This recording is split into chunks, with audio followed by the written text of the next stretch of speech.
Hello friends, welcome to my YouTube channel. पिछले video में हमने नेट के पाठ्यक्रम में संकलित इकाई 7 की कहानी राजा निर्बंसिया का कथावाचन किया था।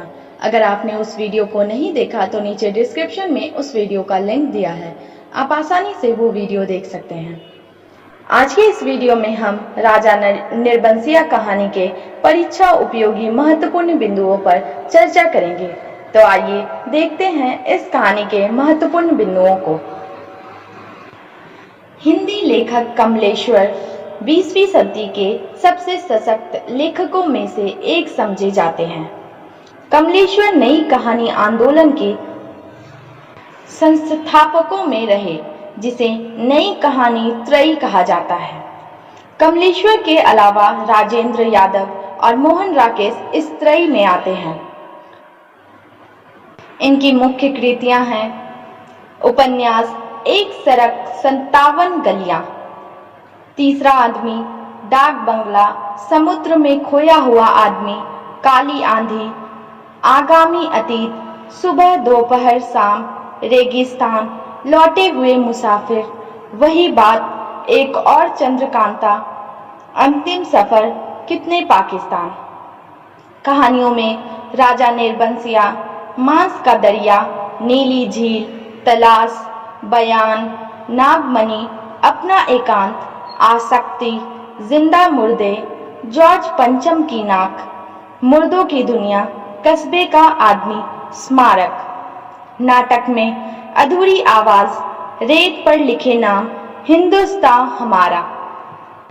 राजा निर्बंसिया कमलेश्वर जी की बहुचर्चित कहानी है। अपनी क्षमता और विराट में यह कहानी जीवन के विविध पक्षों का परामर्श कर यथार्थ अभिव्यक्ति करती है। यह कहानी आधुनिक भावबोध कराने में पूरी तरह समर्थ है। इस कहानी में लेखक ने परिवेश और वातावरण में आधुनिक मूल्यों की खोज की है। यह कहानी दृष्टि की अपेक्षा रूप में परिवर्तन का उदाहरण है। राजा निर्बंसिया कहानी में दोहरी कथा चलती है। एक तरफ माँ द्वारा सुनी हुई कहानी राजा रानी की कथा है, वहीं दूसरी तरफ चंदा की अंतर कथा। इसमें जीवन टुकड़ों में उभर कर सामने आती है और पात्र जीवन के अजनबीपन के शिकार बने रहते हैं। इस कहानी के पात्र हैं जगपति, चंदा, दयाराम, बचन सिंह, राजा निर्बंसिया और उसकी रानी भटियारिन। इस कहानी में निहित उद्देश्य है, कहानी के माध्यम से लेखक ने सामाजिक जीवन की विसंगतियों एवं अव्यवस्था पर प्रकाश डाला है।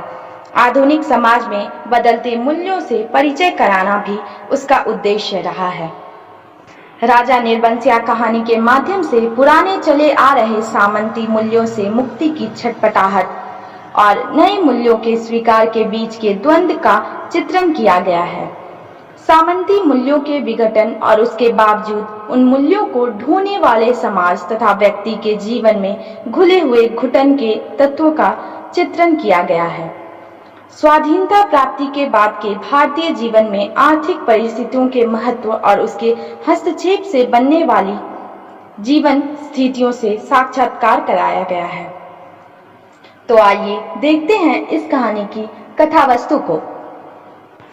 राजा निर्बंसिया नई कहानी के प्रसिद्ध हस्ताक्षर तथा सामंतर कहानी धारा के प्रवर्तक कमलेश्वर की कहानी है। इस कहानी में जगपति नामक एक ऐसे व्यक्ति का जीवन की विडंबनाओं को प्रस्तुत किया गया है, जो जिंदगी भर नियति और परिस्थिति की चोटें सहते हुए अंततः जहर पीकर आत्महत्या कर लेता है। कहानी की कलात्मकता पाठक पर गहरा प्रभाव छोड़ जाती है। कमलेश्वर ने एक पारंपरिक लोक कथा को प्रस्तुत करते हुए उसके समानांतर जगपति की कथा प्रस्तुत की है। पारंपरिक लोक कथा राजा निर्बंसिया की है। कोई संतान नहीं होने के कारण उसे लोग राजा निर्बंसिया ही कहने लगे हैं। राजा 7वें रोज आखेट से अवश्य लौट आते थे। एक बार जब वे नहीं लौटे तो रानी उन्हें खोजने के लिए मंत्री के साथ निकली। राजा के नहीं मिलने से निराश हो जब वह लौटी, तब तक राजा महल में लौट चुके थे। रानी का मंत्री के साथ उन्हें खोजने जाना उन्हें अच्छा नहीं लगा।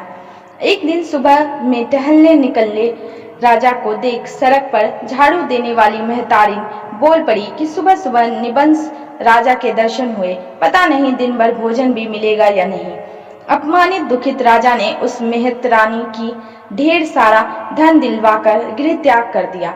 उसी रात रानी अगली रात मनोकामना पूरी होने का स्वप्न देख अगले दिन खोजती खोजती उस सराय में पहुंच गई जिसमें राजा ठहरे थे, और भटियारिन का रूप बदल रात भर राजा की सेवा में रही और गर्भ धारण कर अगली सुबह राजा के जगने के पहले महल को लौट आई। उन्हें जुड़वा लड़के हुए। कई वर्षों बाद राजा लौटे, परंतु उन बच्चों को अपना मानने से जब इनकार किया तो रानी ने कुल देवता को तपस्या से प्रसन्न कर अपने सतीत्व का प्रमाण दे दिया। राजा रानी बच्चों के साथ हंसी खुशी रहने लगे। कमलेश्वर बताते हैं कि कहानी का नायक जगपति मैट्रिक पास करके एक वकील का मुहर्रिर बन गया था और चंदा जैसी सुंदरी सुलक्षणा पत्नी पाने का सौभाग्य उसे मिला था, परंतु एक रिश्तेदार के यहाँ डकैतों का सामना करते उसे जंघे और कुल्हे में 2 गोलियां लगने के साथ उसके दुर्भाग्य का प्रारंभ हो जाता है। 4 वर्ष विवाह के हो चुकने तक संतानहीनता की नियति उसे पहले से झेलनी पड़ती रही है और अड़ोस पड़ोस की औरतें उसे राजा निर्बंसिया कहने लगी है। कस्बे के अस्पताल में भर्ती जगपति की देखरेख कर रहे कंपाउंडर बचन सिंह को चंदा की सुंदरता प्रभावित कर जाती है और वह उसके तथा जगपति के प्रति विशेष मेहरबानी दिखाने लगता है। जगपति स्वभावतः किसी का कर्जदार नहीं बनना चाहता, इसलिए बचन सिंह द्वारा अतिरिक्त दवाएं लाए जाने पर आपत्ति व्यक्त करता है। चंदा उसे बताती है कि उसने अपने हाथ के कड़े दे उससे दवाएं मंगवाई है। अपने इस झूठ को सत्य बनाने के लिए चंदा बचन सिंह को कड़े देने जाती है, परंतु वह नहीं लेकर फिर चंदा के हाथों में पहना देता है। चंदा यह बात जगपति को नहीं बता पाती। कुछ दिनों बाद बच्चन सिंह का तबादला जगपति के गांव के निकट के कस्बे में हो जाता है। ठीक होने के बाद जगपति जब घर आता है तो एक दिन बच्चन सिंह उसके यहाँ समाचार पूछने आ जाता है और इसके बाद न केवल उसका आना जाना प्रायः नियमित हो जाता है, बल्कि आर्थिक अभाव तथा बेकारी से जूझ रहे जगपति को आर्थिक सहायता दे व लकड़ी की एक टाल खुलवा देता है। जगपति का अधिकांश समय टाल पर गुजरने लगता है। एक दिन जगपति भी मोहल्ले में फैली बात सुनता है कि चंदा गर्भवती है और यह भी कि गर्भ निश्चय ही कंपाउंडर बच्चन सिंह का है। उस दिन विशेष रात गए जगपति लौटने पर पाता है कि चंदा उसकी प्रतीक्षा करती करती ढिबड़ी के पास बैठी बैठी ही सो गई।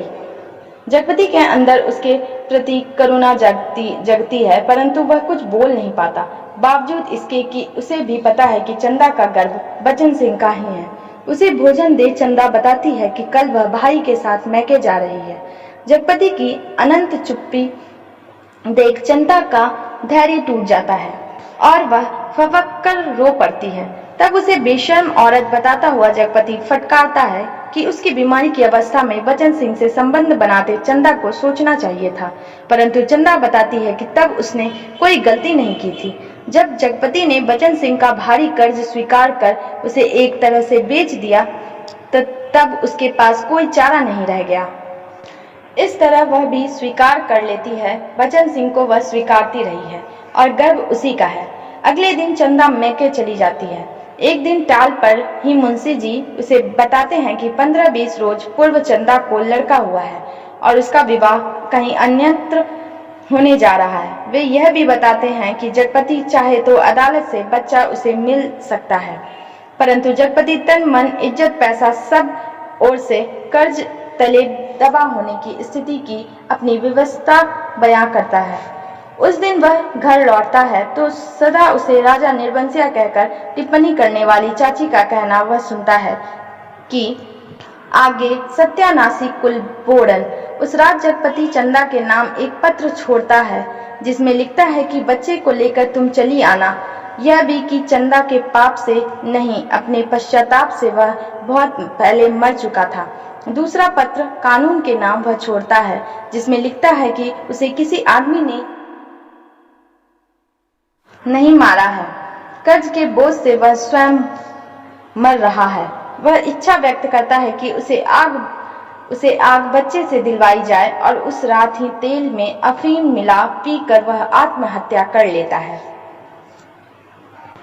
इस कहानी की महत्वपूर्ण पंक्तियां।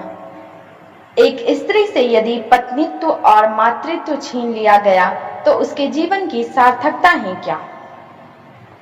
जगपति समझ रहा है कि नारी अपनी सार्थकता पत्नीत्व तथा मातृत्व इन दोनों में ही पाती है।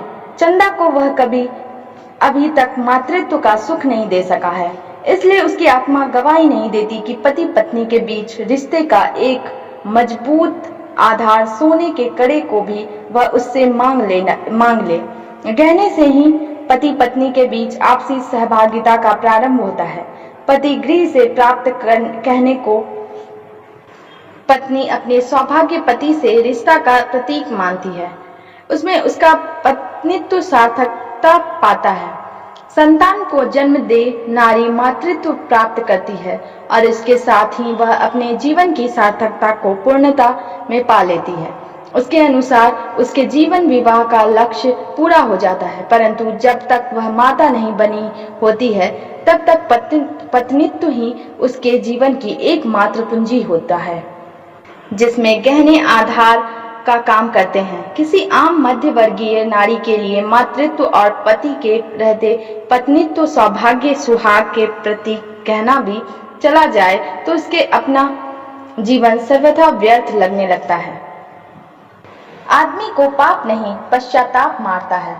कहानी का नायक जगपति अपने जीवन को सर्वथा निरर्थक हो चुका पाता है। पत्नी चंदा को मातृत्व सुलभ नहीं करा पाने का दंश अड़ोस पड़ोस द्वारा लगातार तीखा किया जाता है, परंतु वह उस पर कभी हावी नहीं हो पाता।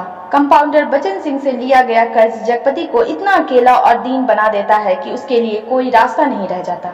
वह कर्ज उससे उसकी पत्नी चंदा को भी छीन लेता है। यदि उसने कर्ज लेकर लकड़ी की टाल नहीं खोली होती तो बचन सिंह का उसके घर में आना जाना वैसा नियमित नहीं हो पाता। वैसी अवस्था में अनपेक्षित झुकाव देखकर जगपति दोनों में किसी को रोकने के अधिकार का प्रयोग कर सकता था। भोजन के समय भी जगपति की इच्छा तथा आवश्यकता की तरफ चंदा का ज्यादा झुकाव देखकर जगपति के अंदर कर्ज लेने के प्रति पश्चाताप का उदय होगा। चंदा ने जब यह कह दिया कि कर्ज स्वीकारने के रूप में जगपति ने बचन सिंह के हाथों उसे बेच दिया तो उसके पास बचन सिंह को स्वीकारने के अलावा और कोई चारा नहीं रह गया। यह सुन जगपति के पश्चाताप की अग्नि और भड़क उठी होगी। यही कारण है कि चंदा के लड़का होने तथा उसके अन्य विवाह की खबर सुनकर जगपति को ना कोई क्लेश होता है ना ही उसे क्रोध आता है। पश्चाताप असह्य हो जाने का परिणाम यह होता है कि जगपति आत्महत्या कर लेता है और उसके साथ ही घोषित कर जाता है कि मनुष्य को पाप नहीं उस पाप का पश्चाताप मारता है। पाप एक घटना के रूप में जब खंडित होता है तब संपन्न हो जाता है, परंतु पश्चाताप लगातार मन मस्तिष्क को सालता रहता है और एक दिन मृत्यु का कारण बन जाता है। उसका कभी अंत नहीं होता। जगपति ने बचन सिंह से कर्ज लेकर उसके द्वारा किए गए पाप या चंदा के आचरण के पाप को वह अपनी मृत्यु का कारण नहीं बताता, बल्कि अनंत पश्चाताप में घिरी अपनी मनोदशा को बताता है। औलाद ही तो वह स्नेह की धुरी है जो आदमी औरत के पहियों को साध कर तन के दलदल से पार ले जाती है। नहीं तो हर औरत वेश्या है और हर आदमी वासना का कीड़ा। संतान नर नारी के शारीरिक संयोग का परिणाम होती है और अपने होने के बाद से वह दोनों के बीच एक सजीव तथा अटूट बंधन बन आती है। उसके हो आने के बाद दोनों के शारीरिक रिश्ते कौन पड़ जाते हैं। संतान दोनों को उस सीमित संबंध से आगे ले जाती है। संतान नहीं होने की स्थिति में नर नारी दोनों के रिश्ते मात्र उस शारीरिक संयोग पर टिके होते हैं जो किसी वेश्या के यहाँ बराबर होते ही रहते हैं।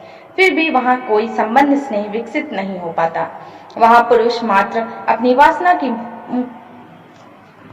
पूर्ति के लिए जाता है और वेश्या धन के लिए कुछ देर उसे स्वीकार कर लेती है। संतान के अभाव में आम नर नारी की स्थिति भी प्रायः ऐसी ही होती है।